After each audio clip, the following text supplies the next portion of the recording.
Ok, vamos entonces a empezar. Sonido. Buscando señal por allá. ¿Cuándo están? Ah, no nos están viendo. Sí, No ya. importa, puedes quitar la cámara. Es un lado. Igual Cristina siempre es como la desobediente del grupo de allá. Bien. El gato ahí, el gato también está viendo atención. No, allá, aquí también tenemos un gato, allá también tienen. La cosa es que el de allá sí toma leche. Y se está acicalando de una manera un poco Exótica. Bueno, sí, un poco ortodoxa. Bien, vamos entonces a empezar, ¿ok? Vamos a entregarle este espacio al Señor, vamos a entregarle este espacio a Dios. Él es el más importante acá. Padre nuestro, te damos gracias por esta oportunidad. Dejamos todas nuestras cargas, nuestros pecados y nuestras falencias, Señor, enterradas en tu cruz, que de antemano te agradecemos, Señor, porque nos has reunido con un estilo de vida de pecado. Nos has reunido, Padre, en tu gloriosa cena, Padre. Nos has reunido en tu familia, como tu familia. Nos has hecho herederos. Y hoy queremos, Padre, darte gracias por ese valor que tú haces de nosotros, Señor, no valiendo nada para el mundo. Tú a través de tu Espíritu Santo nos haces algo para ti. Y Señor, gracias por esto. Padre, hoy queremos estudiar la revelación que le diste a tu profeta, a Isaías. Te damos gracias por esa revelación, Señor, allí compendiada. Te pedimos que acá nos estudien y se digan cosas que no están de acuerdo a tu revelación. No lo queremos de esa manera. No nos interesa. No queremos tener y llevar la razón por tenerla. Somos buscadores de la verdad, de tu verdad. Y queremos que nos corrijas cada que sea necesario, Señor. Mas ayúdanos a acercarnos con humildad y con sencillez a tu palabra y a tu verdad, para ponerla por obras y para comprender la gloriosa llamada que tú nos has hecho a cada uno de nosotros. Y así poder, por el medio de ese agradecimiento, amarte más de lo que te amamos, Señor. Te lo pedimos en el nombre de tu Hijo Jesucristo. Amén. Amén. Bien.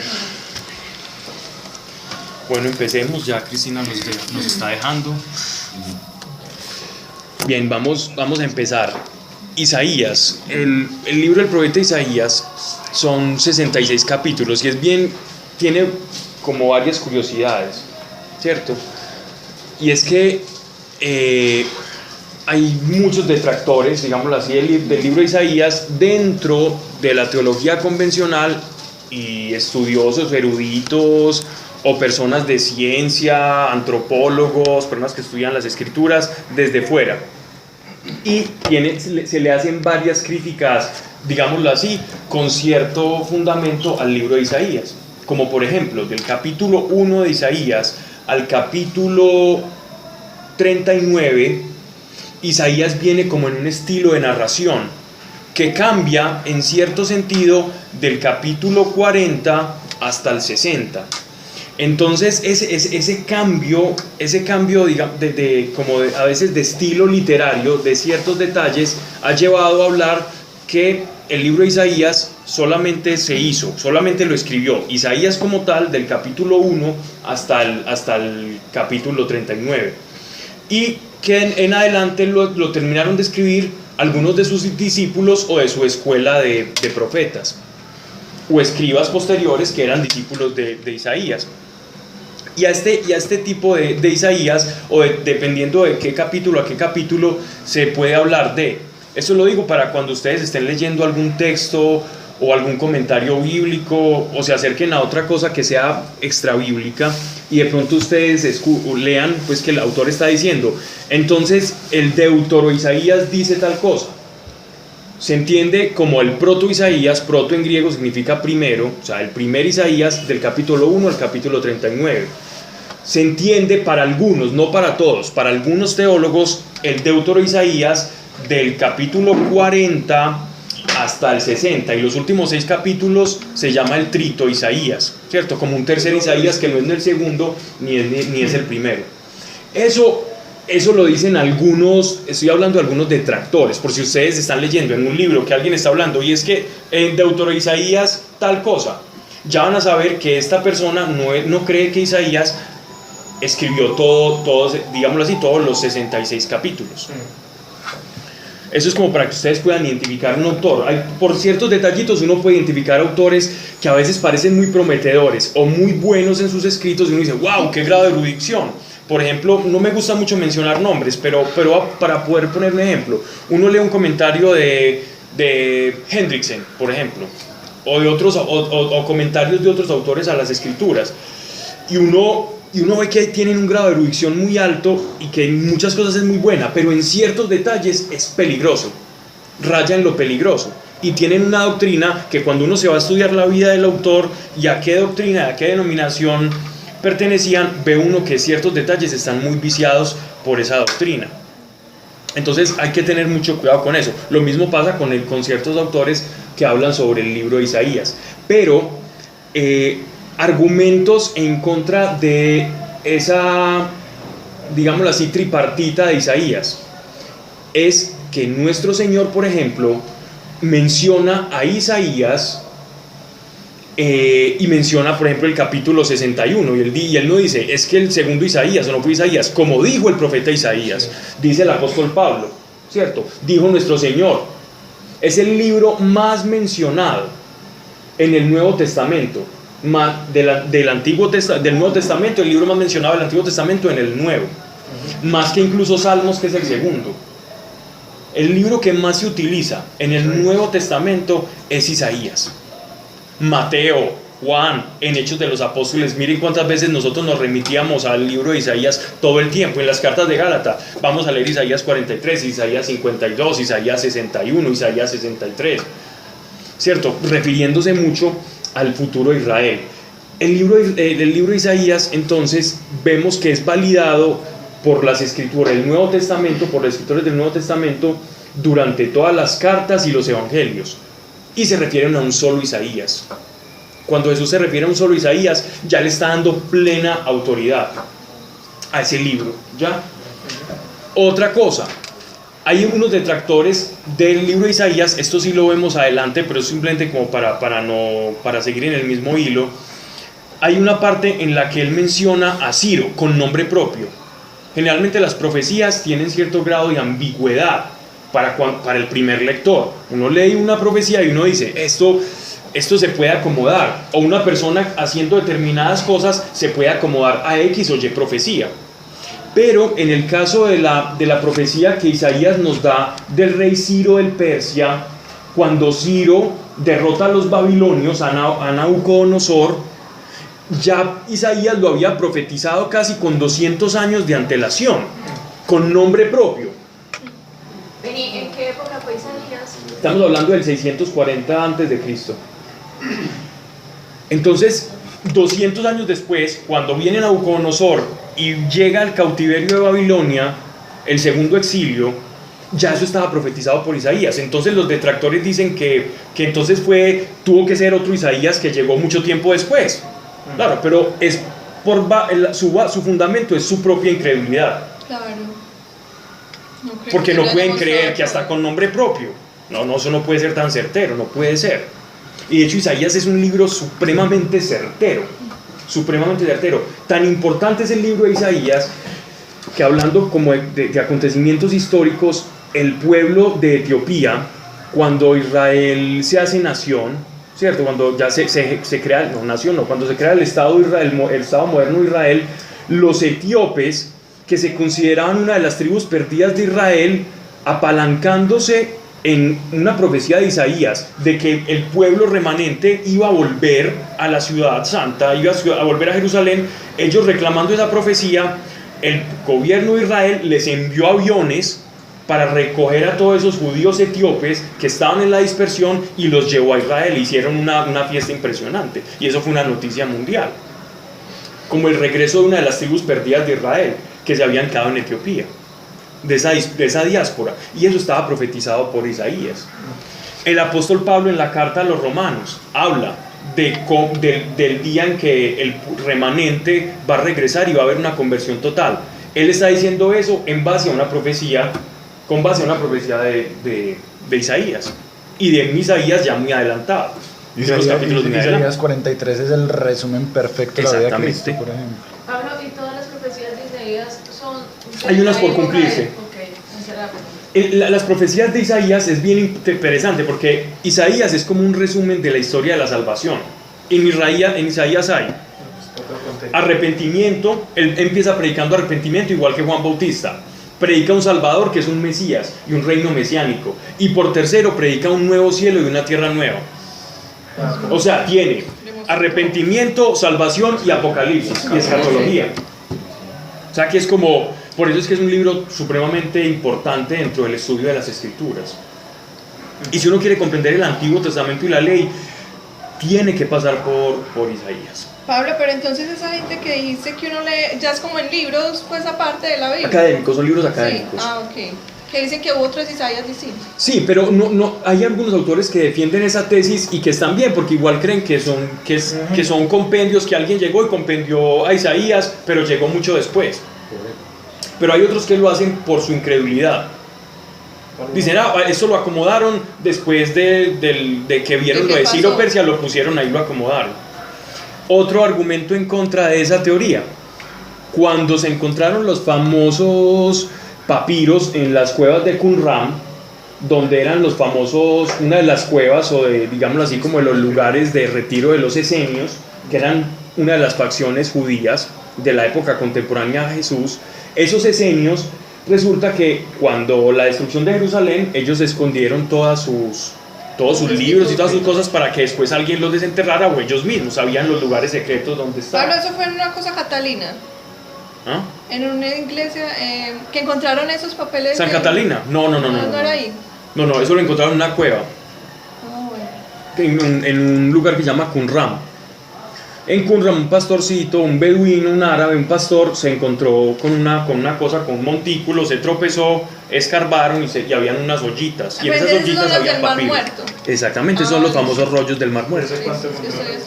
Eso fue como en 1940 y pico, creo. No recuerdo el nombre del árabe, era un árabe, un peladito. Y entonces eso, y lo más bonito fue que se encontró casi con una conservación extrema todo el libro de Isaías. Y cuando compararon el libro de Isaías con el que se tenía en la Biblia y en el texto masorético y en la Vulgata latina y en la Biblia de los 70, en la versión griega, coincidía perfectamente. Habían diferencias menores, como por ejemplo, cuando yo leo una Biblia versión Jerusalén y una Biblia versión Dios habla hoy, que usan diferentes sinónimos para una palabra. En una ponen cesto y en la otra ponen canasta. Pero el contexto es completamente, exactamente igual. Eso es otro punto a favor de la unidad del libro de Isaías, ¿cierto? Totalmente, hasta la ciencia. Entonces ahí ya dijeron, bueno, este libro, esto es más serio de lo que nosotros pensamos, y los judíos son más serios de lo que nosotros pensamos para la transmisión de sus escritos. ¿Ya? Hay otros dos libros que son apócrifos que hablan de la vida de Isaías. De ellos me voy a referir más adelante, que habla de la vida de los profetas y de cómo murió Isaías y todo eso. Son difíciles de conseguir, pero uno puede encontrar referencias y cosas. ¿Dónde encuentra autores que no estén sesgados como una doctrina? Primero, lo más importante es conocer la Biblia. Cuando uno primero conoce esto, uno ya después se puede exponer a una cantidad de autores. El problema es cuando nos exponemos a una cantidad de autores sin conocerlo, porque entonces uno empieza a creer como cree el otro allá, o como te dice, porque uno dice wow, entonces te cita un montón de versículos, te habla en griego, te habla en hebreo, y uno no sabe. Yo me he topado, una vez me pasó sorprendido leyendo algo de los atributos de Dios en el Antiguo Testamento, incluso unos pasajes del libro de Isaías, y yo decía wow, ¿qué es esto tan maravilloso? Cuando en una frasecita me doy cuenta de un detallito y yo, esto aquí no me suena. Cuando busco el autor, era un testigo de Jehová. Es que pasan, sí. Y porque en cuestión del Antiguo Testamento, los testigos de Jehová casi que no se diferencian en nada, ¿cierto? De los cristianos. No se diferencian casi nada. Entonces, y era una teología muy buena. Pero yo por un detallito me di cuenta, digo, aquí hay algo que no me suena, eso no encaja. Voy a buscar el autor, claro, era de la Watchtower. de las publicaciones de Yo ellos. una vez vi una cosa que escribí en una página de unos testigos de Jehová y hablan sobre Jesús y todo eso, y citaban versículos del Nuevo Testamento y todo. Claro. Qué tan raro. No, es que ellos tienen No, es que Biblia. la Biblia Pero ellos también tienen prácticamente- el Nuevo Testamento y todo. Con unos cambios, pero es prácticamente. ponen el Ahí. espíritu sin mayúsculas, son cosas muy... Es un 95% del texto igual. 95-96. Esa gente tenía cortada la Biblia solamente Antiguo Testamento. No. Esos son los Lo que pasa es que judíos. solo hablan del Solo hablan del No, Antiguo. esos son los judíos, Pablo, los que tienen solo Antiguo Y Testamento. decían que yo solamente ellos salvaba, entonces los que murieron de ahí para atrás no. Ok, bien. Quiero, para ponernos en contexto un poquito del libro de Isaías, vamos a hablar un poquito de la historia de Israel. Vamos a encontrarnos aquí con varios detallitos de... Hermano.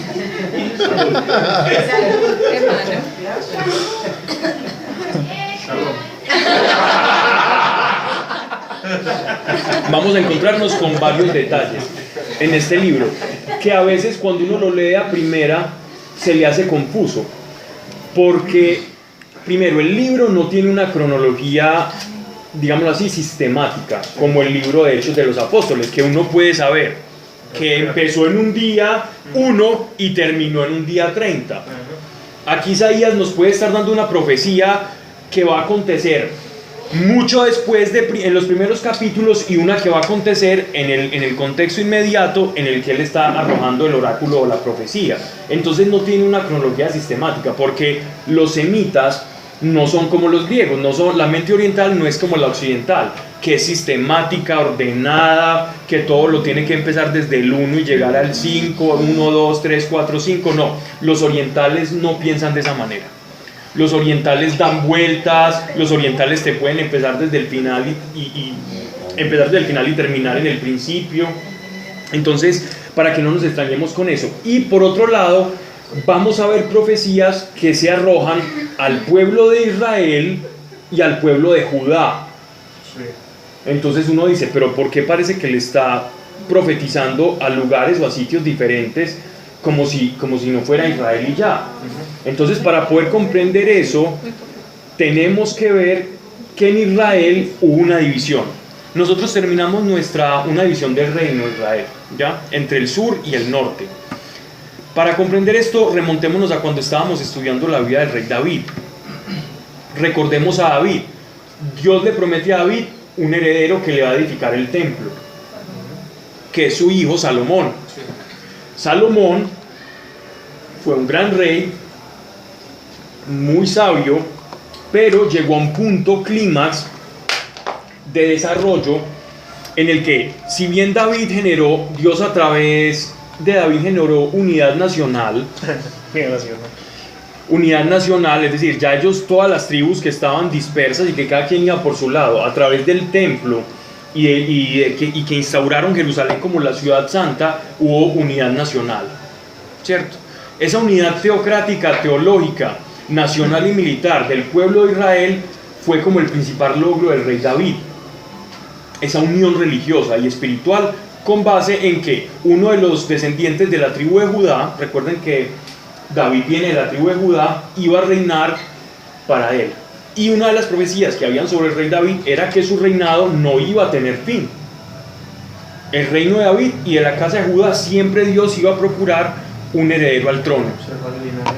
Llega, y en atención a esa promesa, tenemos al rey Salomón. El rey Salomón, como sucesor de David, no solamente, digámoslo así, como que establece aún más fuertemente esa unidad que ya el rey David había precedido.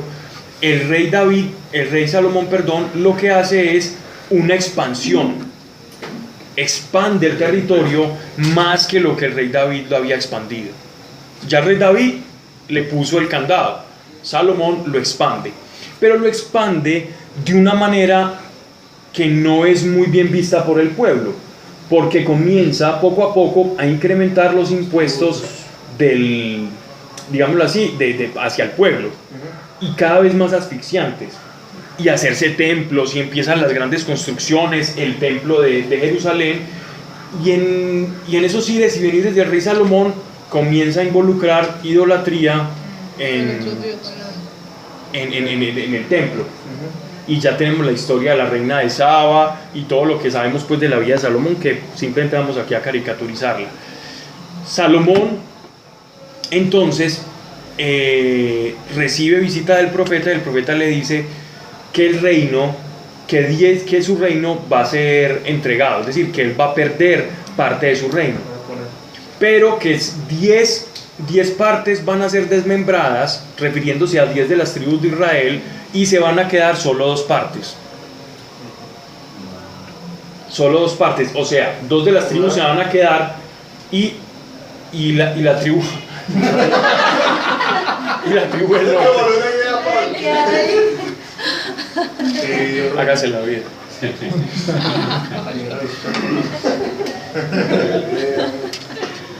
Es que vi que Melissa estaba viendo algo y yo de seguro se me metió un animal. ¿O me equivoco? Sí, yo Pablo que se le está moviendo. ¿Seré yo, señor? Pablo, ¿y para dónde se fueron las otras tribus? O sea, No, esas tribus se fueron, simplemente se quedaron en el norte. Pero ¿cómo se da todo esto? ¿Cómo se desarrolla toda esta profecía? Entonces, cuando en los últimos años de Salomón, pues el reino seguía en Salomón y la gente muy descontenta con él. Y en el reino de Salomón, pues hubo varios profetas que le hablaban y le amonestaban y le decían, mire, que usted tiene que cambiar esta forma. La tradición dice que Salomón al final se arrepintió, pero ya el daño estaba hecho, ¿cierto? Eso lo dice la tradición. Pero igual él murió mal. Eso fue antes de escribir el libro de los Proverbios. Pablo, Varios. Sí. A mí me inquieta porque es que la idolatría que se describe ahí es muy marcada. Sí. Y porque a mí eso me parece que va como tan en contravía con la persona más sabia que ha existido y que va a existir. Exacto. Porque la sabiduría no necesariamente es revelación o es obediencia. Uno puede ser muy sabio en la carne. Es que Y yo- la sabiduría es que no Pero no es- Dani, acordate cuando vimos Eclesiastés que Pablo nos hablaba de la diferencia entre la sabiduría humana y la sabiduría que viene de Dios. Y la sabiduría que Y la sabiduría, al por eso, Señor. pero la sabiduría que tenía Salomón era una sabiduría humana, Pero no él se la pidió sabiduría a de Dios. Dios. Pero Dios no es- Dios se la dio, pero el hecho de que Dios le dé algo a uno no significa que no sea humano. Dios te puede dar el don para pintar, y no porque Dios se lo haya dado, ese don es espiritual, puede ser un don en la carne. O no va a ser Una sabiduría de revelación. Exactamente. Uno es bien- O no Además- tiene efectos salvíficos. Además, miren que la promesa fue que le iba a dar sabiduría Y riqueza. y riquezas, o sea, como cosas del mundo. De hecho, él consigue las riquezas a punta de su sabiduría. O sea, va a poder saber ya el reino. Ujú. De hecho, con No, porque a mí- Pero le pudo. a mí- No, y como juez, esa lo que- sabiduría lo que me cuadraba tenía- era el concepto de que la sabiduría empieza por honrar al Señor. El hombre más sabio del El mundo temor es de Dios. idólatra. Entonces no me cuadraba, pero Pero, era- Sí, pero sí, no sí. es una sabiduría sobrenatural, sino una. Pero miren que cuando él escribe eso, cuando él escribe sobre la sabiduría versus el temor de Dios, ya él lo dice como en un tono de arrepentimiento en los últimos Ya al capítulos final. del Eclesiastés. Después de haberse dado al vino y a un montón de cosas.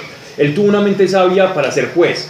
Porque recuerden que el rey, igual como sucesor del rey David, ellos eran reyes y jueces. Entonces las personas les llevaban los casos y los problemas y él juzgaba con rectitud moral y con justicia. Y está el caso de la mujer que le va con el bebé, ¿cierto? Traiga una espada.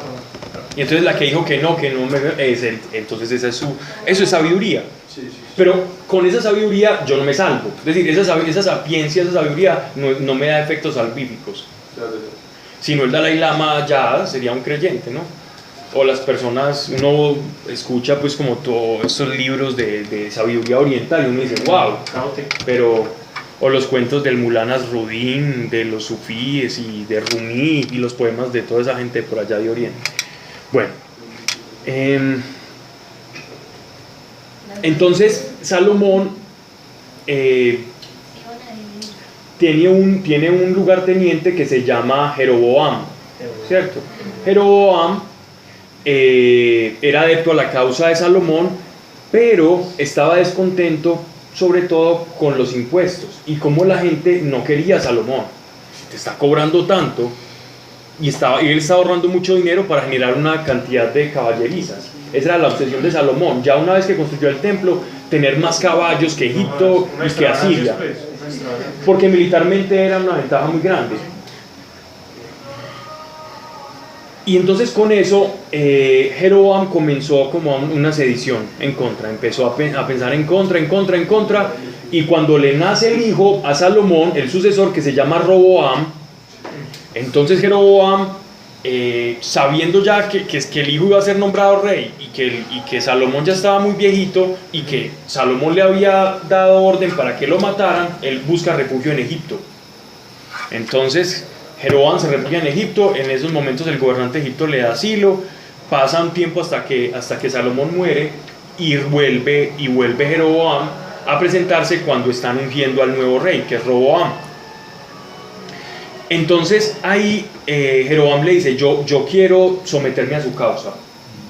Le explica, ¿cierto? A Roboam, yo quiero someterme a su causa, pero con la condición de que usted le baje los impuestos al pueblo, porque los está asfixiando. Roboam lo que hace es, dije, bueno, después de 3 días, le estoy caricaturizando pues esto, después de 3 días yo le tengo si sí o si no, ¿qué vamos a hacer con los impuestos? Él no le consulta a los ancianos, o sea, el cuerpo de consulta de su padre, sino que le consulta a sus amigos, a sus nuevos como amigos digámoslo así, de la corte de Jerusalén. Y los amigos le dicen, no, incluso ¿sabe qué? Para que mire la prosperidad que hemos tenido de David a Salomón, ahora si lo subimos, estamos siguiendo como en ese creciendo, subámosle antes los impuestos. Llega Jeroboam, ve esa respuesta y comienza una sedición completa, y ahí sí se produce la fractura. Y se cumple la profecía que el profeta ya le había dado a Jeroboam y a Salomón. Entonces, solo se quedan 2 tribus con el hijo de Salomón: los levitas y la tribu de Judá, ¿cierto? Y con Jeroboam se van el resto de tribus. Pero Judá tenía la mayor parte del territorio. Si uno ve un mapa de Israel, uno ve que el territorio de Judá casi que ocupa el 45% de lo que es el territorio de Israel y las montañas de Efraín. De resto es todo lo que se llama Israel del norte, las 10 tribus, versus Roboam, que empieza a gobernar Israel del sur, que se le da el nombre de Judá. De Judá es que viene la acepción de los judíos, es decir, los judíos se llaman judíos porque son los de la tribu de Judá. De ahí se empieza a hablar del término judío. Yehudí, judío, es yo soy proveniente de la tribu de Judá. Que los de Israel del norte no eran judíos. No eran judíos, eran israelitas, no eran judíos. ¿Qué pasa en esta división? Que hay un problema muy grande. ¿Qué es lo que unifica al pueblo de Israel? Recuerden desde el Sinaí, ¿qué unifica? ¿Qué hace que el pueblo de Israel sea uno? La ley. ¿Y la ley materialmente está en dónde? ¿O cómo se materializa esa ley? En el templo. Entonces, la ley es como todo lo abstracto, y se materializa o se hace material, se hace objeto de culto mediante el templo. Y es el culto material que ellos le ejercen a Dios. Y el templo está ubicado ¿en dónde? Jerusalén. Y Jerusalén está en Judá. Entonces ahí empezó el conflicto, porque según la ley solamente los judíos iban a poder adorar en el templo. Solamente los judíos iban a poder adorar en el templo. Y si los israelitas, o sea, los del norte, no tenían templo, entonces iban a meter, perdónenme la expresión, en un embale tremendo. No tenían lugar de culto. Entonces Jeroboam, que era más militar que rey, pero que igual Dios le había dado esa promesa de que le iba a dar esas 10 tribus para que él gobernara, porque eso fue una promesa de Dios a él. ¿Y por qué Dios le dio esa promesa, sabiendo que ya se iba a dividir el pueblo? No. En castigo recuerden la profecía que le dio: cuando ustedes hagan esto, malas decisiones que tome el rey va a recaer sobre todo el pueblo, porque ustedes se están sometiendo voluntariamente a que el rey sea el que los gobierne. Pero Dios siempre ha tenido la providencia para cada uno de ellos, tanto para Israel como para Judá. Entonces, así las cosas, Jeroboam, sabiendo que el pueblo de Israel tiene una conciencia religiosa y espiritual tan cimentada, lo que comienza a hacer es a desarrollar un culto en las montañas, en los montes, y hacer una serie de, digámoslo así, como de mezclas con culturas paganas y culto israelita, hacer como un eclecticismo. En este eclecticismo, él establece como lugar de culto oficial para Israel, o sea, los judíos del norte, el reino del norte, en Samaria. Samaria es el lugar de culto para los israelitas del norte. Para los Samaria está judíos, ahí. ¿cómo? ¿Dónde era Samaria? Ahí en el Sí. sector. Listo. Era el lugar de culto para ellos. Y el lugar de culto para Judá seguía siendo el templo y seguía siendo Jerusalén con sus sacerdotes. Entonces él nombra sacerdotes, Jeroboam nombra sacerdotes que no eran descendientes ni de Aarón ni de Leví, por lo tanto eran ilegítimos. Y el culto que iban a presentar era completamente desastroso, nefasto para su vida espiritual y religiosa. No válido para Dios. No, de ahí es donde viene el problema de los samaritanos y el que cuando vemos en el Nuevo Testamento, porque ellos tenían ese problema con los samaritanos, porque ellos consideraban a los samaritanos un culto falso. Entonces, cuando la parábola del buen samaritano es, si usted ve un samaritano, eso que usted considera que es un cerdo, que es vil, que es menospreciable, que no vale la pena, esa persona merece y es prójimo. Igual cuando la samaritana le habla, Jesús le Lo habla a la mismo. samaritana. Y le dice, es que nosotros hemos adorado aquí, y tiene el diálogo con Jesús en el templo, en el pozo, y le dice, mire, entonces es que a nosotros nos enseñaron que hay que adorar acá, y ahí es donde viene una palabra de Jesús súper bonita, súper importante, que él dice, es que llegarán los días en que los verdaderos adoradores adorarán a Dios en espíritu y en verdad. Es en ese mismo pasaje. Es decir, ya no en un lugar físico, sino en espíritu y en verdad. Y él se estaba refiriendo a su muerte y a su resurrección y también al Espíritu Santo. Eso tiene como esa doble acepción. Entonces, Jeroboam, es difícil de resumir porque estamos hablando de muchas cosas. Jeroboam, obviamente enemistado con Roboam, comienza a hacer alianzas políticas y estratégicas. Tenemos en el contexto, estamos hablando del año, estamos hablando de 701 antes de Cristo, año 700 antes de Cristo, ¿cierto? Recordemos que Isaías empieza su ministerio público en el 640, estamos hablando del 701. Es que me perdí. Uh-huh. Termina siendo entonces los de Judá los malos del paseo.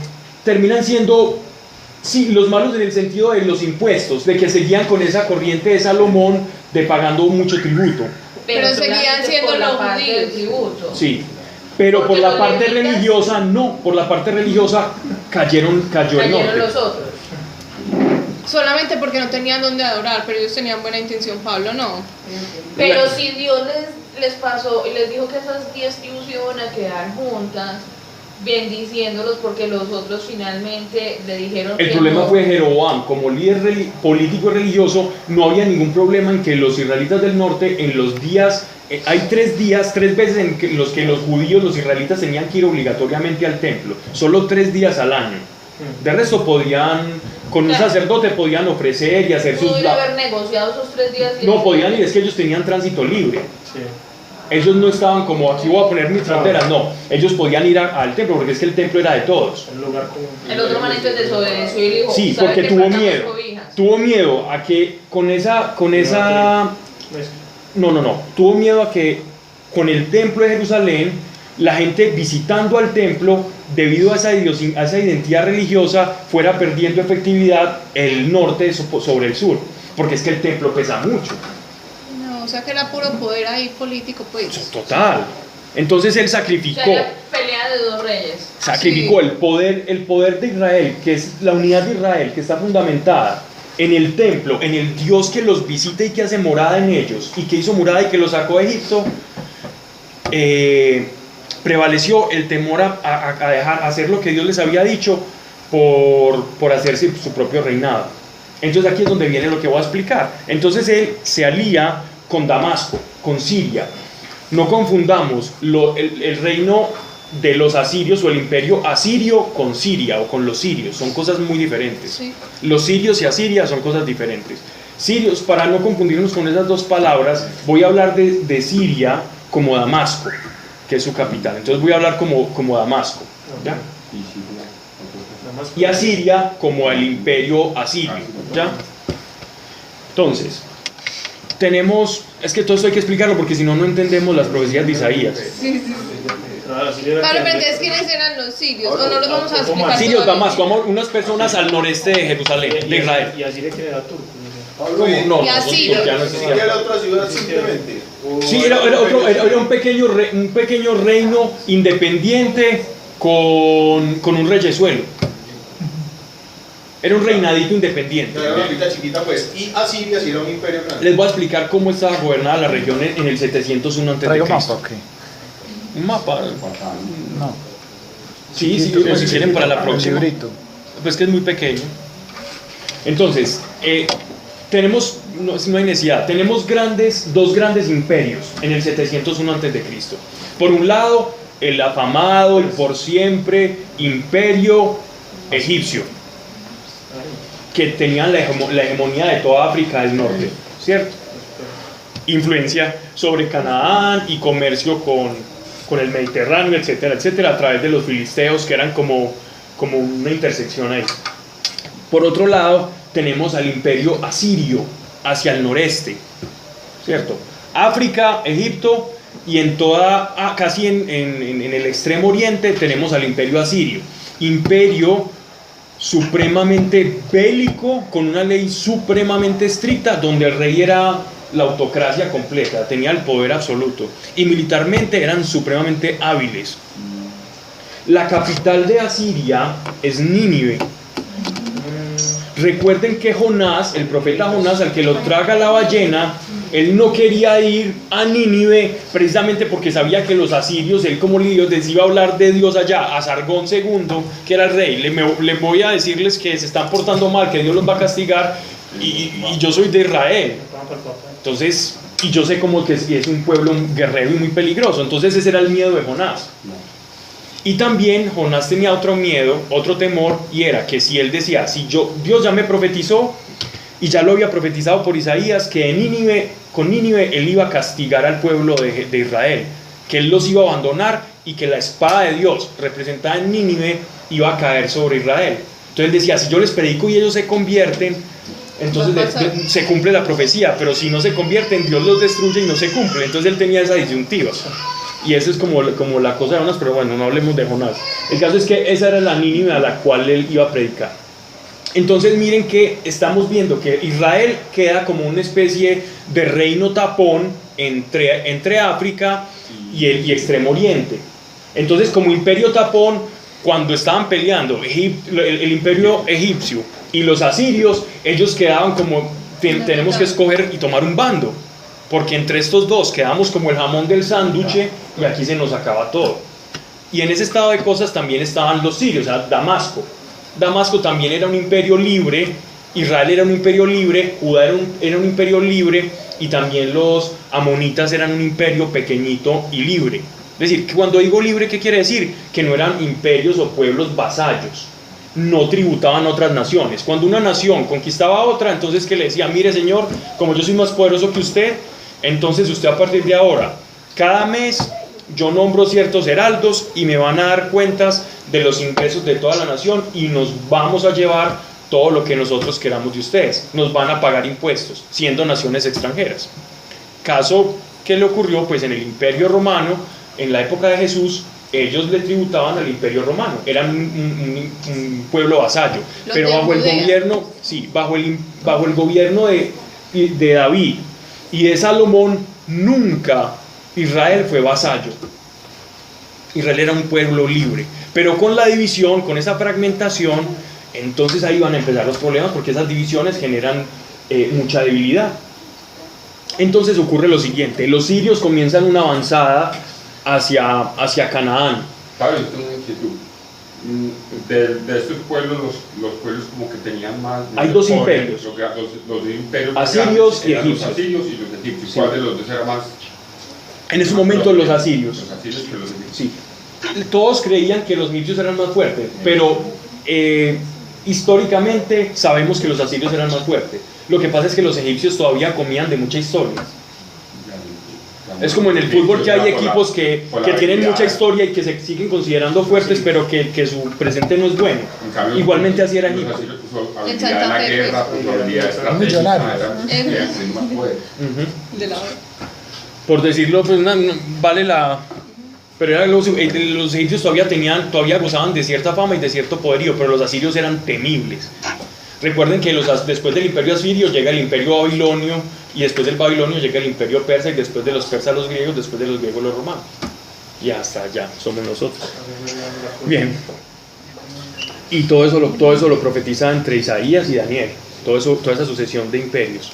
Bien, entonces así las cosas, los asirios comienzan a hacer una avanzada por Canaán a través de Fenicia y Filistea. Comienzan a bordear por las costas mediterráneas de Canaán, y entonces ya sabiendo lo que les va a pasar a Israel, entonces el rey no Jeroboam, ya era su sucesor, le dice a Acaz, era que se llamaba el rey de Judá, le dice: mire, necesito que hagamos una alianza porque con los de Damasco, para poder evitar que los asirios nos conquisten. Y ahí es donde empieza a profetizar Isaías. A esta unión, el Judá le dice al norte: no, nosotros no nos vamos a aliar con ninguna nación extranjera, no nos vamos a aliar. Y los del norte sí se alían con Damasco para poder repeler a los asirios y hacerles frente. Mientras que en el sur empiezan a buscar a Egipto para aliarse con ellos, pero eso pasa después. En ese contexto, en esas alianzas, es que el profeta Isaías va a comenzar a hablar y va a comenzar a profetizar. Entonces vamos a comprender, bajo esa pequeña caricatura que estoy haciendo, el por qué él está mencionando varias ciudades, porque dice que el norte, porque dice que el sur, porque dice que algunos los van a exiliar. Y es bien interesante, pues, como hacer ese pequeño cuadro histórico. No en balde, también no está de más decir que las 10 tribus ya se les había profetizado, lo profetizaron, fueron varios, tres de los profetas, 2 mayores y 1 menor, le profetizó al pueblo del norte que si seguían con la idolatría, que si seguían con ese culto pagano, porque se empezaron a mezclar, por esas alianzas políticas con los sirios, empezaron a mezclar el culto a Moloch, que era el dios de los sirios, lo comenzaron a mezclar con el culto a Yahvé. Entonces se hizo una cosa horrible donde empezaron a sacrificar niños y cosas, los israelitas. Y en esa mezcla los profetas advierten y previenen al pueblo de Israel y les dicen: miren, si siguen pasando esto, la espada de Siria cae. Y uno dice: es que cuando yo leo el Antiguo Testamento, yo no entiendo ese Dios porque es tan bélico, pero es que miren lo que estaba haciendo el pueblo. Claro. El pueblo estaba adoptando unas naciones paganas y unas cosas terribles, y se habían olvidado del Dios que los sacó de Egipto, y muy pocos siguieron haciendo esto. Hay un libro que se llama el libro de Tobías. Si estoy hablando mucha cosa, ustedes me pueden frenar si de pronto. El libro de Tobías. En el libro de Tobías, por ejemplo, cuando uno entiende todo este contexto histórico, el libro de Isaías es muy delicioso de leer, es un deuterocanónico. Las Biblias evangélicas no lo tienen, el libro de Tobías, pero es un libro muy bonito. ¿En qué sentido? En que es una persona que está desterrado de Israel, cuando los asirios acabaron con Israel, el del norte, no con Judá. Ellos no alcanzaron a entrar a Jerusalén, la sitiaron, pero no alcanzaron a entrar porque todos se enfermaron.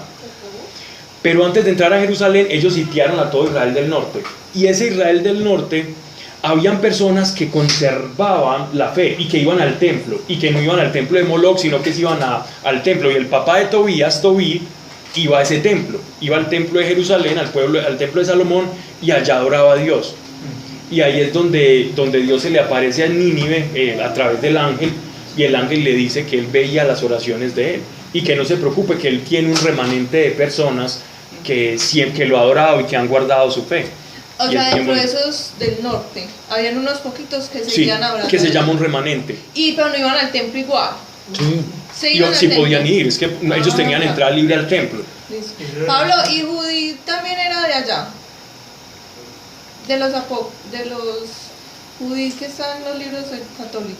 Es diferente, no, es un libro deuterocanónico, pero no hace parte de este contexto. Listo.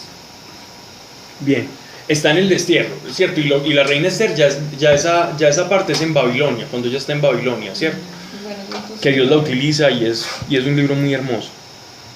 Bien, eso ya es muchos añitos después, estamos hablando de casi unos 300 añitos, 400 añitos después, más o menos. Bien. Estamos en 740 antes de Cristo. listo. Listo. Ya la otra. 568 más o menos. No, que ese es cuando en el cautiverio en Babilonia, ya la Esther viene mucho después. Bien.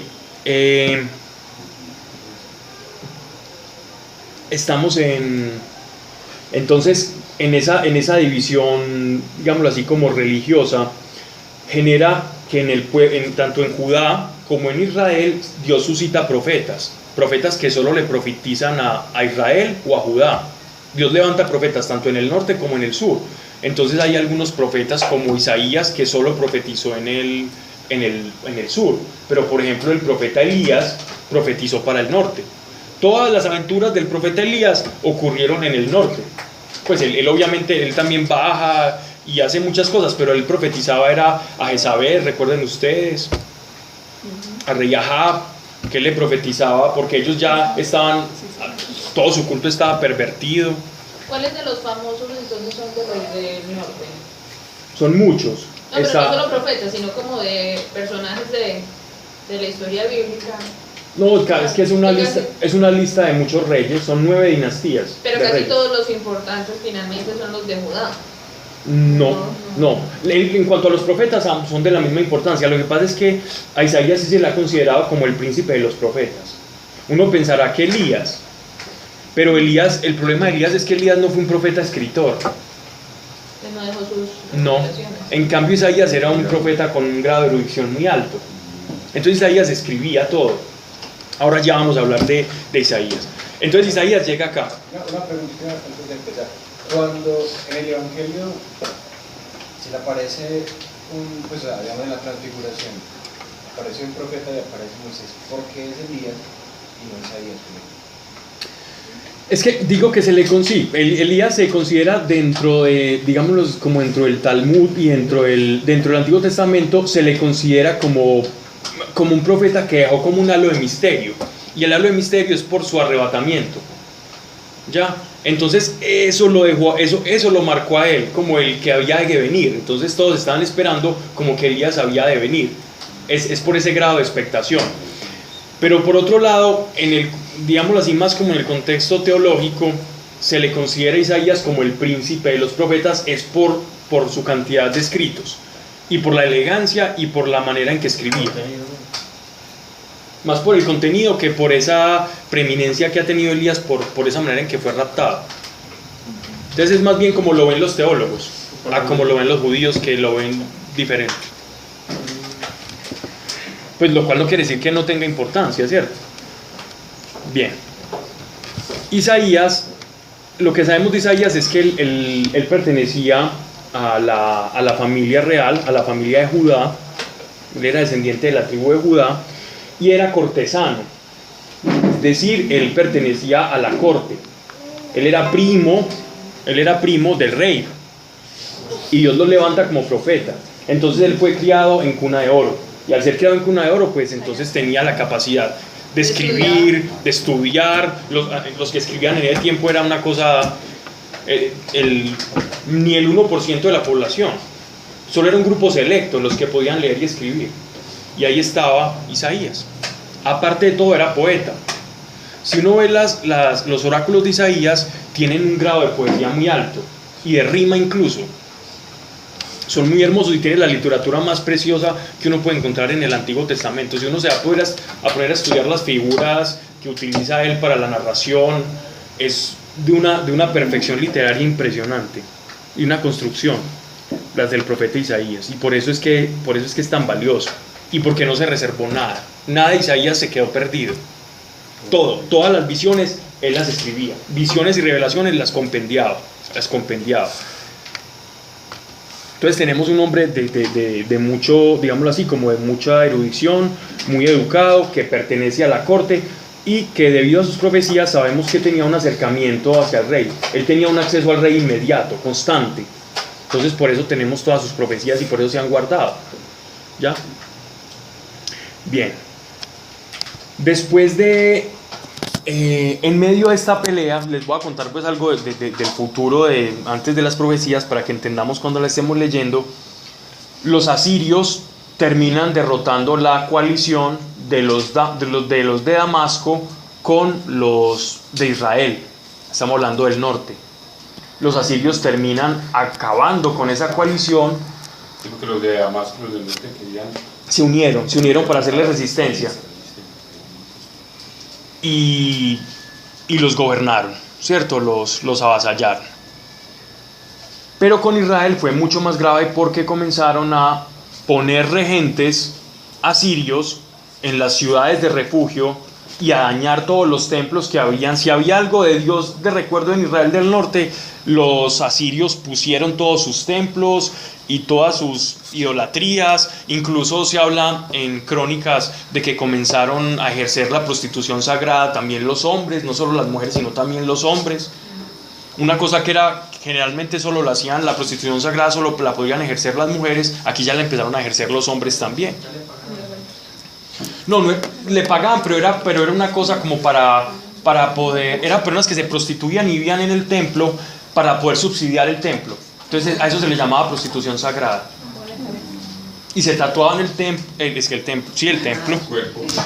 y se ponían argollas y se ponían cosas. Entonces por eso es que en el Éxodo o en Deuteronomio se habla de la prohibición de los tatuajes, de las argollas, de ese tipo de cosas. No era porque el tatuaje en sí no era por condenar el rayarse la piel como tal, sino porque esa condición estaba directamente asociada a la prostitución ritual. ¿Ya? Bien.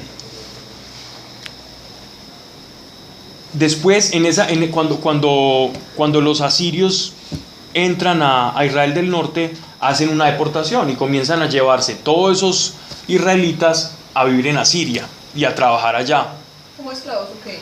Como esclavos, como sirvientes, algunos como esclavos, de muchas maneras comenzaron a vivir. Y entonces estos israelitas comenzaron a asimilar la cultura de los asirios. Y es muy curioso porque precisamente el apóstol Pablo nace de uno de los judíos de estas regiones. Él viene de estas regiones porque él no es de la tribu de Judá, él es de la tribu de Benjamín. Y él viene de esos judíos de lo que se llama la primera diáspora o la gran dispersión de las tribus de Israel. Eso es lo que llaman el misterio de las 10 tribus perdidas de Israel. Que a partir de ese problema con los asirios, ellos algunos alcanzaron a volarse y se fueron por los fenicios y tomaron navíos fenicios, otros se fueron para Egipto, otros se fueron más hacia el norte, otros incluso hay algunos que dicen que llegaron a España.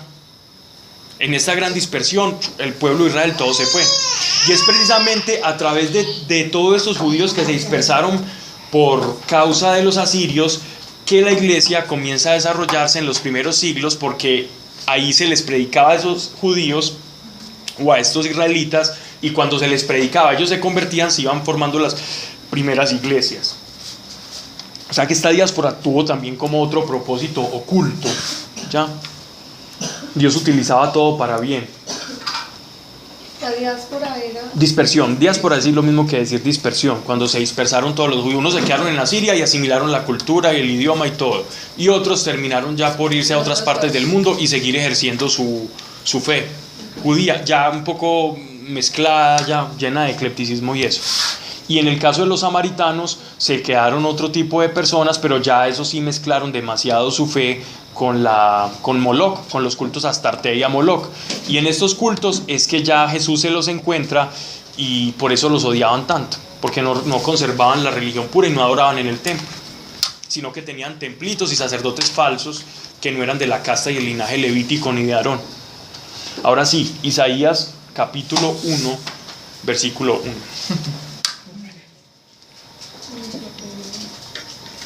Bien.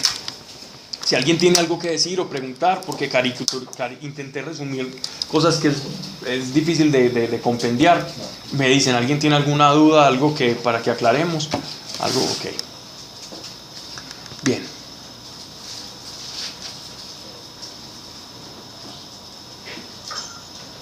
Ubiquémonos más o menos en el año, en estos momentos, en el año de 740 a 734. Estamos entre esos dos periodos. Identificarlos es a veces complicado. Antes de Cristo. Sí, claro. Bien. El profeta Isaías es bien curioso porque como no lleva una línea cronológica exacta, vemos que por ejemplo en el capítulo 1 él habla de como la profecía que se le va a dar a todos los reyes que le tocó a él en su ministerio. El ministerio de Isaías duró aproximadamente unos 60 años. Él predicó 60 años. Y en esos 60 años hubo una sucesión de 4 reyes, de 4 reinados. Pero él no cuenta cómo Dios lo llamó, sino hasta el capítulo 6. Él narra en el capítulo 6 cómo fue que Dios lo llamó y le puso las palabras para que él fuera profeta. Sino que él comienza a hablar ya de oráculos y visiones. Entonces, para que no intentemos entender como si eso fuera el mismo orden de Hechos de los Apóstoles, sino que ellos tienen como esos ires y venires en las narraciones. Dice: visión que Isaías, hijo de Amós, tuvo acerca de Judá y de Jerusalén en tiempos de Osías, Joatam, Acaz y Ezequías, reyes de Judá. Esos fueron reyes todos nos están hablando del sur, de Judá. Hasta el momento lo que nos va a hablar acá no nos va a hablar nada de Israel, del norte nada, nos va a hablar solo de lo que va a acontecer en el sur.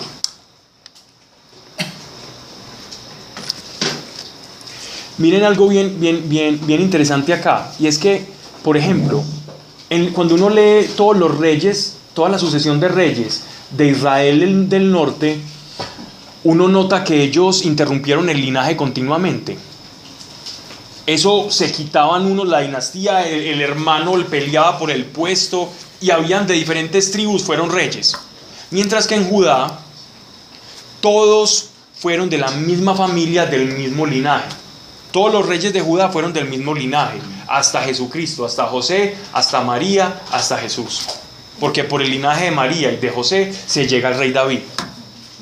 Por ambos linajes siempre se preservó el linaje del retoño de David. Que eso significa Jetzer, que es el retoño. Jerusalén, Nazaret. Nazaret significa retoño. Y de ese retoñito, de esa ciudad, tan poquita cosa como la veían, era que iban a hacer la salvación. Nadie se mezclaba. No era que se mezclaban, sí se mezclaban, pero era el papá, del hijo, siempre seguía una cadena, ¿cierto? Sucesoria. En cambio, en el Israel del norte hubo de todo, hubo revueltas, hubo, como se dice, golpes de estado, y entonces era un caos, era un desorden. No estoy diciendo que Judá fue más bueno, se portó mejor que Israel, en lo absoluto. Ambos se portaron muy mal. La única diferencia es que Dios iba a cumplir la promesa que le hizo a David. Y en atención a esa promesa, y en atención al Mesías y al amor que nos tiene a nosotros, iba a conservar todas esas generaciones. De esos reyes aquí, que son 4 dinastías, mire que nos están hablando de Osías, que fue el primero con el que él empieza a predicar, Joatam, Acaz y Ezequías, el que fue mejorcito, porque todos fueron perversos. Todos estos reyes fueron perversos. ¿Cuál de todos peor? El menos peor fue el rey Ezequías, que intentó otra vez como restablecer el culto y la adoración verdadera. De resto fueron lo peor. Y el que le seguía a Ezequías, ni hablar.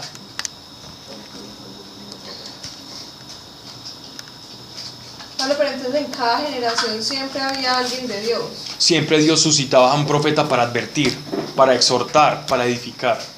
Bueno, pero igual todos los reyes eran, pues no esos 4, todos los reyes, todas las dinastías de reyes perversos. El único rescatable fue un poquito Ezequías, un poquito, y porque también fue muy tirano con los impuestos. Fue el rey David, que es indiscutible, y un poco Salomón, sobre todo al principio. Pero después de que el imperio se dividió, todos los reyes eran, pues, Sí. fueron un desastre. Se degradó totalmente. Se degradó completamente Israel. Y su culto. Hasta Jesús, pues hasta siempre. Hasta Jesús. Pero siempre Dios tenía un remanente. Siempre hay un remanente, siempre hay un retoño. Siempre hay quien sí sea fiel. Aunque el común denominador no, Dios siempre guarda a los suyos. Y Dios consuela a Elías. Recuerden cuando Elías se va a la cueva, al monte de Dios, al monte Oreb. Él se va a orar allá, a refugiarse, porque él dice: ya no aguanto más, aquí nadie lo quiere a usted. Y él le dice: Señor, el celo por ti me consume, me tiene consumido, él dice: ya no aguanto más, por el celo que tengo por ti, no aguanto estar más con la gente, porque allá no lo quieren a usted, después de que pasó con aquellos 100 profetas de Baal. No aguanto más. Y el Señor lo tranquiliza y le dice: tranquilo, porque yo tengo 700 personas, 700 almas que han guardado mis mandamientos, y ahí los tengo. Y con eso consuela el corazón de Elías, y Elías se devuelve allá para darle la unción a Eliseo. La doble porción de unción.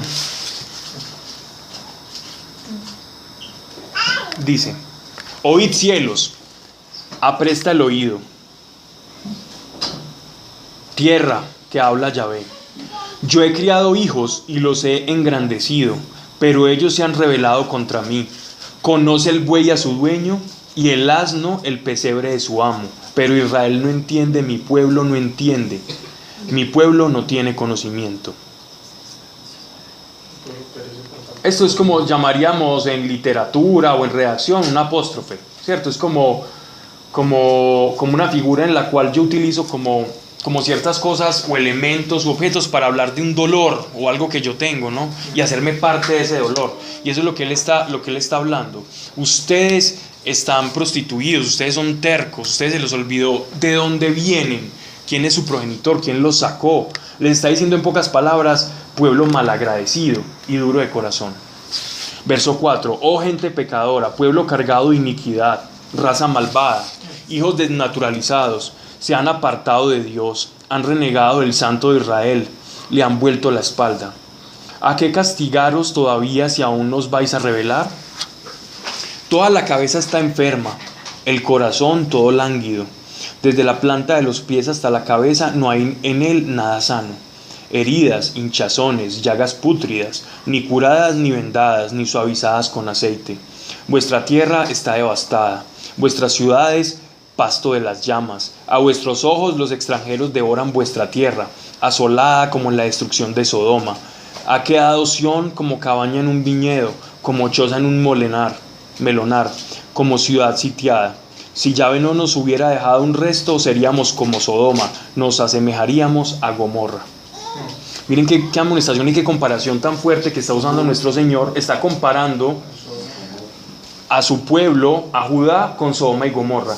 Esta profecía fue arrojada en el periodo en que los asirios habían ya derrotado a Israel y Judá había prevalecido. Judá no pudo ser sitiada porque cuando estaban llegando a Jerusalén se enfermó el ejército de los asirios, y por resolver cuestiones internas el rey de Asiria mandó devolver las tropas. Entonces, en ese estado de cosas es que se arroja esta profecía.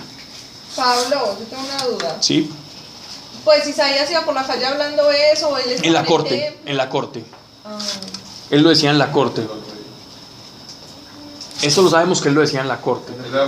Y él lo escribía, ajá. Él lo hacía como Juan Bautista, predicando y gritando. Él lo hacía en la corte, y a otras veces sí lo decía ante el pueblo. O lo hacía también en el templo. Ellos predicaban en el templo o en los lugares santos. ¿Cómo era la actividad sacerdotal de esa época? Los sacerdotes tenían obligatoriamente que ir 3 veces al año al templo oficial. Los sacrificios que eran obligatorios solo eran 3 veces al año. De resto, los sacerdotes se encargaban de predicar la palabra en todo el reino. La función de los sacerdotes era la predicación de la ley, y por otro lado oficiar en el templo 3 días al año, ¿cierto? Esa era como la función obligatoria, como el rey David les había mandado organizar, pues, que fue el rey David el que hizo como esa organización sacerdotal, y que fue muy buena, que era precisamente lo que ellos ya estaban violentando. O sea que nosotros posiblemente le pudo haber dicho en la partición, vengan unos de ustedes levitas y pasen pastelado. Pero no lo hizo. Pero hubiera podido. Hubiera podido, sí. Hubiera podido, los levitas lo hubieran hecho, se hubieran podido devolver, pero no los quiso recibir porque sabía que el levita le iba a decir, es obligatorio que ustedes vayan al templo, por lo menos 3 veces al año. Y para los de Israel del norte, ir al templo significaba que de pronto se contagiaran con los de Judá y se les empezaran a ir más personas. Empezaron a politizar lo que el Señor había hecho durante tanto tiempo, que era un pueblo en torno a la teocracia de Israel. Entonces pasaron de una teocracia a una monarquía, y ya de una monarquía a 2 monarquías, y después de 2 monarquías a una idolatría. Y por eso es el talante de los oráculos del Señor. Miren esto es, digámoslo así, lo podemos llevar a nuestra vida. Y estas son palabras que utiliza nuestro Señor Jesucristo. Recuerden que los profetas, o la actividad de los profetas, no era vaticinar el futuro. El profeta lo que hacía era explicar la ley para que la gente viviera conforme a la ley. No era vaticinar cosas para que ellos dijeran, ay, miren, nos dijeron, ay, me voy a casar con una etíope, ay, o mañana me voy a ganar el baloto Galileo, qué sé yo. No era para eso. Los profetas lo que hacían era exhortar a las personas a llevar la vida conforme a la ley, no a inventarse nada, pero en medio de la palabra de Dios, como conocedor del porvenir y del futuro, para efectos prácticos y de conversión y arrepentimiento, el Señor les dice lo que Él ve en el futuro para que ellos comprendan su presente y cambien su manera de hacer las cosas. Oíd la palabra de Dios, príncipes de Sodoma, obviamente refiriéndose a Judá, pues Sodoma y Gomorra habían sido destruidas ya hacía mucho tiempo. Oí la palabra de Dios, príncipes de Sodoma, aprestad el oído a la ley de nuestro Dios, pueblo de Gomorra. A mí, ¿qué dice Dios toda la muchedumbre de vuestros sacrificios? Harto estoy de holocaustos, de carneros, del cebo de vuestros bueyes cebados. No quiero sangre de toros, ni de ovejas, ni de machos cabríos. ¿Quién pide eso a vosotros cuando venís a presentaros ante mí hollando mis atrios? Este hollando lo podemos cambiar como otro sinónimo, como profanar. ¿Okay? No me traigáis más esas vanas ofrendas. El incienso me es abominable. Neóminas es cuando es una nueva luna, ¿cierto? Sí. Sábados, convocaciones festivas, la fiesta con crimen me son insoportables. Está hablando de todas las festividades en las que hay varias festividades, o las festividades de los judíos se diferencian en las de convocatoria y las personales. Las de convocatoria es cuando todo el pueblo tiene que ir por obligación, como el Día del Perdón, la Pascua, o también el Pentecostés o la fiesta de los tabernáculos. Tenían que ir todos, lo que pasa es que estaban pegadas, todos tenían que ir por obligación a esas fiestas, que fue cuando el famoso discurso de Pedro, porque estaba todo el pueblo reunido. Entonces él está diciendo, no me traigáis esas ofrendas, el incienso me es abominable, detesto vuestros novilunios y vuestras convocatorias me son pesadas, estoy cansado de soportarlas. Cuando alzáis vuestras manos, yo aparto mis ojos de vosotros. Cuando multiplicáis las plegarias, no escucho. Vuestras manos están llenas de sangre. Estas manos están llenas de sangre. Recuerden que estamos hablando del culto a Moloch o a Moloch. Este dios cananeo era necesario para que hubiese lluvia y cosecha el sacrificio de un niño. Cuando él dice harto de la sangre, él no se está refiriendo solamente a la sangre de los carneros de los sacrificios permitidos, sino que se está refiriendo a ese culto pagano que ellos han introducido en el templo. Pablo, pero esos no habían sido los del norte. Pero los de Judá aquí también estaban empezando a hacer eso porque ellos se aliaron con los egipcios. Y es que eso va pasando mucha cosa. Se va revolviendo todo. Acuerda que no es cronológico. Los egipcios y los asirios lo vendían como culto a unos dioses parecidos. Sí, claro. A unos dioses deformados de los sumerios. Ellos le tomaron los dioses a los sumerios y los convirtieron a sus propios dioses, lo mismo que los filisteos, y le ponían otro nombre. Dice: lavaos, limpiaos, quitad de ante mis ojos la iniquidad de vuestras acciones, dejad de hacer el mal, aprended a hacer el bien, buscad lo justo, restituid al agraviado, haced justicia al huérfano, amparad a la viuda. El profeta de la gracia, al igual que Pablo era el apóstol de la gracia, Isaías es como el profeta de la gracia. ¿Qué nos está diciendo Isaías acá? Nos está dando un principio con esta profecía. El principio es que el verdadero culto a Dios nace del corazón y de una convicción interior hacia Dios, de una verdadera conversión. Y el rito como tal, si no está en sinergia con mi condición interior, lo único que hace es acumular ascuas sobre mi cabeza. Es peor. Mejor que no vaya a misa, pues. Es mejor que no haga nada, porque si usted no está por dentro, si usted por dentro está podrido, es lo que arrepiéntase, es lo que le está diciendo. Porque eso que está haciendo es peor, porque me molesta. Pablo, pero yo no entiendo. Es que ellos, de todas maneras, si creían en Dios o hacían cultos a otros dioses. Creían en Dios y creían en otros, y comenzaron a creer en otros dioses, porque es que estamos hablando de que aquí ha pasado mucho tiempo, ¿cierto? Aquí hay gente que solamente le decían: por allá un profeta habló, el mar muerto se abrió, y era como un cuento de los tatarabuelos. ¿Aquí cuántos años ha pasado después de...? Uy, no han pasado muchos años. No, pero después que incluso es cerquita David. David, por ejemplo, ahí sería 200 Sí, años. estamos hablando de una generación, estamos hablando de 80 años. Ya no es nada. Sí, pero los niños que iban naciendo ahí escuchaban las historias del rey David, pero empezaban a mezclarse con los otros pueblos, y como lo otro era una historia y no lo habían vivido, entonces empezaba a perder. Entonces Dios tenía que suscitar profetas para recordarles. Es como ahora, por ejemplo, que la gente va a misa, pero cree en la nueva era. Sí, exacto, es lo mismo. Esa revoltura de Ese sincretismo. de no tener el Dios de hoy. Van a misa porque es cultura, porque es religiosidad, pero no porque... Mejor dicho, me leo el horóscopo antes de entrar a comulgar. Sí, pues. Lo voy a contextualizar en otra cosa más fea, nada cristiana, pero como de contextualizar como... Para los latinos de hoy en día, Pablo Escobar no existió, es historia, y fueron hace 20 años. Y hay quienes lo mitifican, sí. Lo mitifican pensando que fue algo súper chévere. Y en otras partes del mundo también. Lo mismo Y eso ocurre fue hace acá. 20 años. Claro. Entonces, un joven, digámoslo así, israelita, que dice: mira, el rey de nosotros y los profetas solo predican cosas aburridas y que la ley y eso. Y por el otro lado vemos que los asirios, a donde meten la vara, terminan gobernando, y es un imperio súper rico, y nosotros estamos quedados. Entonces eso empieza una tentación a vociferar de Dios, y eso se empieza a crecer. A la par de tener unos gobernantes completamente nefastos y desastrosos para la vida religiosa y espiritual de la casa. Y miren esto, él nos está hablando las obras sin fe, lo mismo que nos dice Santiago. Las obras sin fe no tienen sentido y no sirven para nada. Las obras de nosotros tienen que ser producto de nuestra fe. Nuestro rito, manifestación hacia Dios, debe ser producto de mi convicción interior, no una cosa externa. Ellos estaban haciendo eso como para salvarse, para quedar bien con Dios.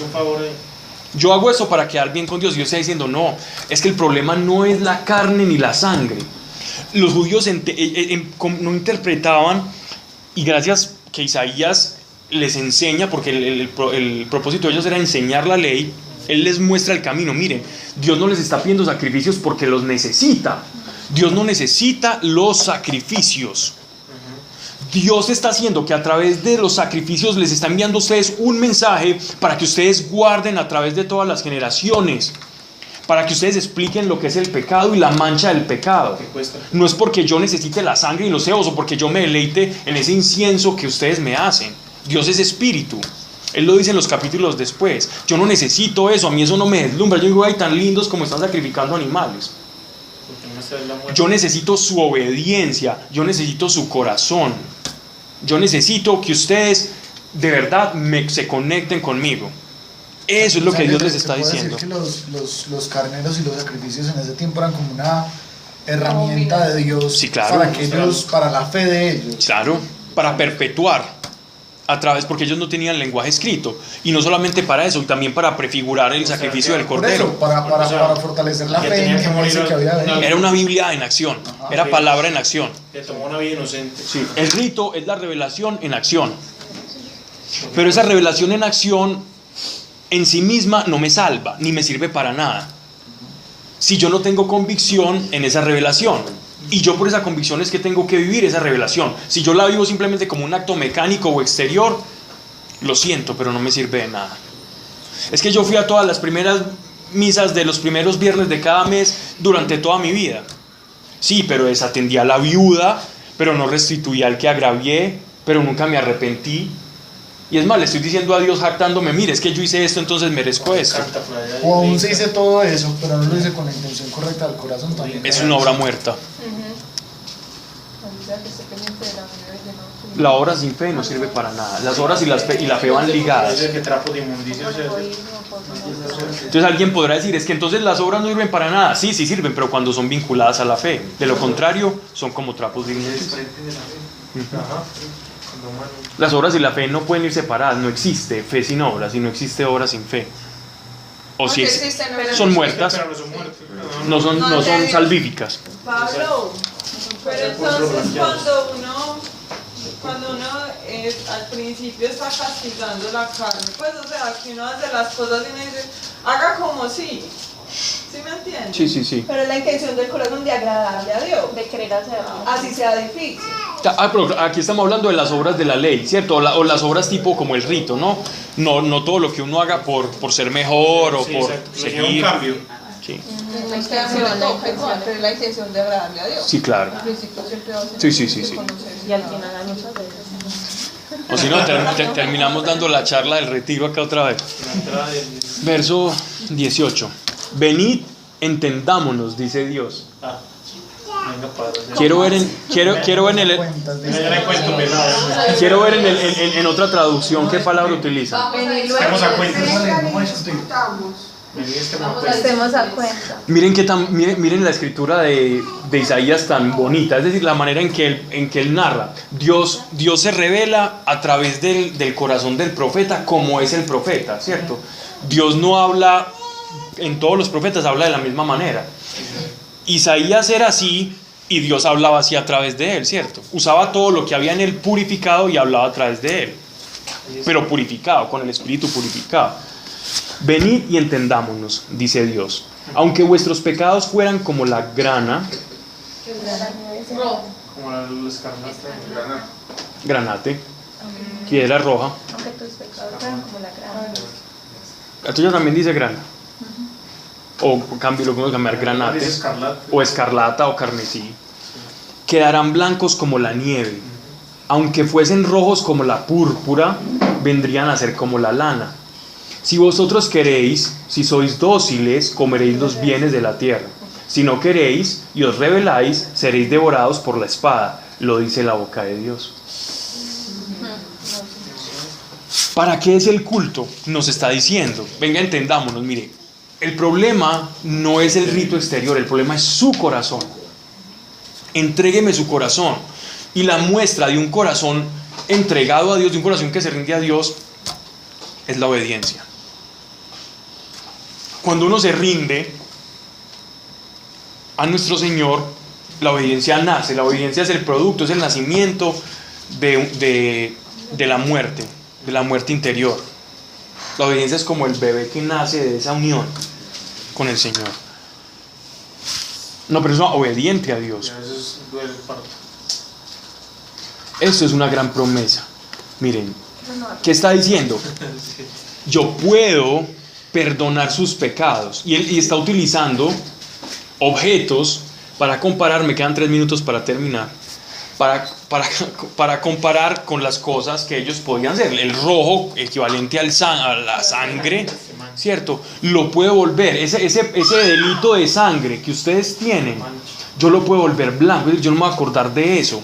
Yo los voy a purificar, yo los voy a hacer santos. Yo no tengo problema con eso.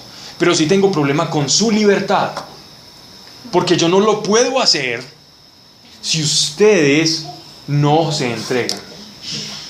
Yo lo quiero hacer, venga, entendámonos. Pero si ustedes no quieren, esto es lo que les va a pasar. Y al pueblo que no quiso, le ocurrió. La espada de los asirios les atravesó. Y después, la espada de los babilonios le cayó a Judá. Pero ya mucho tiempo después. Bueno, pero entonces era como la mayoría del pueblo, ¿qué? Pues, porque me imagino que habrían entre esos también. Siempre hay un remanente. Siempre había personas que escuchaban el mensaje y lo aplicaban. Entonces, el caso de Daniel, por ejemplo, protegía ese remanente, pues. Lo protegía por amor a su nombre, es decir, Sí. por cumplimiento de la promesa. Sí, porque el pueblo, pues ellos no tienen la culpa de que todo el pueblo quisiera Sí, perder, sí, exacto, pues. no, se salvaba. El remanente siempre se salvaba. El caso de Tobías. Todo el pueblo. Todo el pueblo, Ajá. sí, Era que todo el pueblo que volviera. todos se convierten, pero obviamente no iban a volver todos. Voy a leer para terminar el verso 21. ¿Cómo te has prostituido, Sión, ciudad fiel, llena de justicia?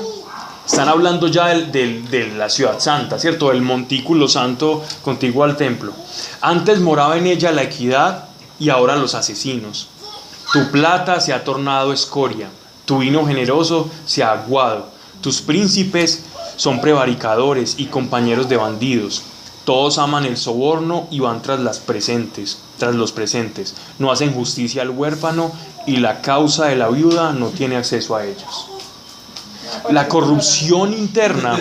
El reino, por ejemplo, de Israel tuvo un esplendor económico aparente, pues exterior, pero la corrupción interna que había en Israel del norte era terrible, y la de Judá no se escapaban de lo mismo.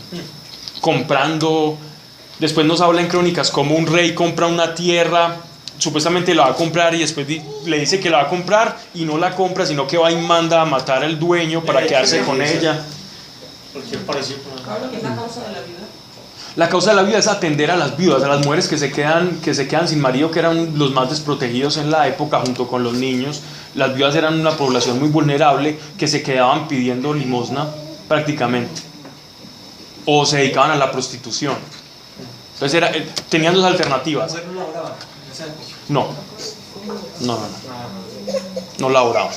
De hecho era labor, por ejemplo, si en una familia se moría la mujer, la debía como acoger el hermano que seguía. No, eso no era el esposo, no la Por mujer. eso. Bueno, si se muere. Verso 21. Actualmente la vida son los desamparados. Sí, habla de viudas, habla de la población vulnerable del contexto de la época, ¿cierto? 740 antes de Cristo. En la época de Jesús también habían... Santiago lo menciona. Sí, no, y todo. Y siguen siendo los mismos. Ahora son viudas, sigue siendo lo mismo. Los huérfanos, Los habitantes de Calle. las personas que no conocen el Evangelio porque se les ha predicado mal y no conocen un Dios poderoso que actúa. Eso es peor, que no tienen esperanza. Entonces Dios quiere una conversión del corazón. Y este principio lo va a utilizar mucho Pablo. Por eso Isaías es el más citado en el Nuevo Testamento, porque es que Isaías les explica que la ley les da la gracia. Es decir, la ley, el principio de la ley trae gracia consigo, trae promesa de gracia. Y los judíos pensaban que la ley era por la ley. No. Es que el problema de Dios no es poner a legislar para hacer que la gente sea como un robot. Sí. El problema de Dios es atacar el corazón. Él está diciendo, mire, ustedes están enfermos.